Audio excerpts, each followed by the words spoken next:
Notion'da үйрететін видеоларды түсіре бастағаныма 2 ай уақыт болды. Осы уақыт ішінде бірнеше сұрақтар жиналып қалыпты. Бүгін соларға жауап беретін боламыз.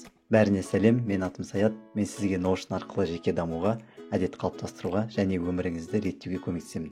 Бір нәрсені үйрене бастаған кезде оның анықтамасын дұрыстап біліп алу керек.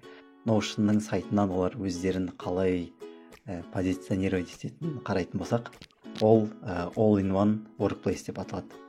Демек, сіз Notion'да өзіңіздің мәтініңізді болсын, түрлі Excel сияқты кестелер немесе Kanban сияқты тақталарыңызды, тіпті суреттеріңізді де сол жерде сақтап, жүйелі түрде өзіңіз реттей аласыз.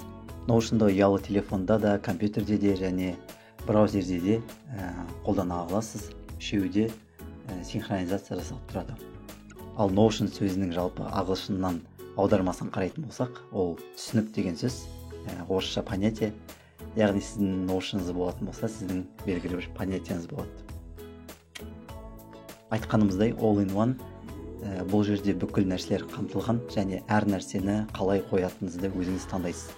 Бұл нәрсені Lego сияқты салыстырып қарауға болады. Сізге тек қана блоктарды береді. Кішкентай блоктар, үлкен блоктар, үшбұрыш, квадрат деген сияқты. Оларды мысалға мәтін, сурет деп алуға болады, және оларды қалай қоятыныңызды, қалай сорттап қоятыныңызды өзіңіз шешесіз. Сол үшін қазіргі заманда көптеген сервистер жеке адамға икемделеді. Мысалға Netflix алатын болсақ, немесе музыка тыңдайтын қосымшаларда өзіңізге арналған, сізге ұнайтын мысалға видеоларды немесе өлеңдерді шығарып отырады. Ал бұл жерде де өзіңізге икемді қылып, бір шектеулері аз етіп дизайн жасап алсаңыз болады. Және бұл өте қарапайым және түсінікті, ешқандай код жазудың қажеті жоқ. Негізінен бұл Notion'ды үлкен компаниялар өздері топ ішінде белгілі бір тапсырмаларды реттеу үшін қолданады. Біздің жағдайда біз тек қана өзіміздің жеке мақсаттарымызға қолданатын болсақ та, жасаған беттерімізді басқалармен бөлісуге болады. Және де осы видеоның анықтамасында мен осыған дейін жасаған беттердің үлгісін аласыздар. Оларды алып, өздеріңізге қолданып, өзгертіп қолдансаңыздар болады.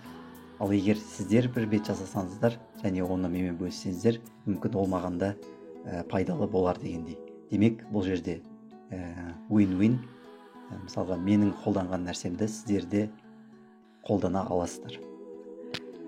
Егер Notion'ға тіркелгеннен кейін, ол жерде не жасайтыныңызды білмей отырсаңыз, алдыңғы кездегі кітап оқу жүйесін жасау, рутиналарды жасау сияқты видеоларымнан екінші бөлігінде содан қадам бойынша, степ бай степ қайталап отырып жасап алсаңыздар болады. Солай жасасаңыздар, бірден үйреніп кетесіздер. Өте қарапайым логика. Notion'ның тағы бір артықшылығы, ол өте әдемі жасалған, минимализм мен эстетика, қарапайымдылығы барлығы ұштасып, өте сондай таза бір әдемі дизайнда жасалады. Енді мен жасаған үлгілерден оны көре алмайтын шығарсыз, өйткені мен қатты әдемі зат жасау қабілетім төмендеу. Жаңа айтқандай, басқа адамдар да өздерін жасаған, қолданып жүрген беттерімен бөліседі. Солардың бірнешесін қарасаңыз, олар өте көзге тартымды дегендей сондай беттер жасайды. Notion туралы ары қарай үйренем десеңіздер, Notion'ның өз сайтына кіріп, тіркеліп, ішіне кіріп, шұқылап көрсеңіздер болады. Және де менің видеоларымда көрсеңіздер болады. Әлі олар қатты көп емес, бірақ бұл тек қана бастамасы. Егер қандай да бір идеяларыңыз болса, осылай жасап көріш деген сияқты. Немесе өздеріңіздің бір ойларыңызда жүрген жүйелеріңізді осы Notion'да жасай алмай жатсаңыздар, онда астындағы комментарийға жазсаңыздар болады. Жасауға тырысамын. Видео пайдалы болды деп ойлаймын. Ұнаса лайк қойыңыз, сұрақтарыңыз болса пікір қалдырыңыз. Егер сізге жеке даму, әдет, тәртіп тақырыптары қызық болса, арнаға жазылып, қоңыраушаны басып, келесі видеоларды жіберіп алмаңыз. Келесі видеоларда кездескенше.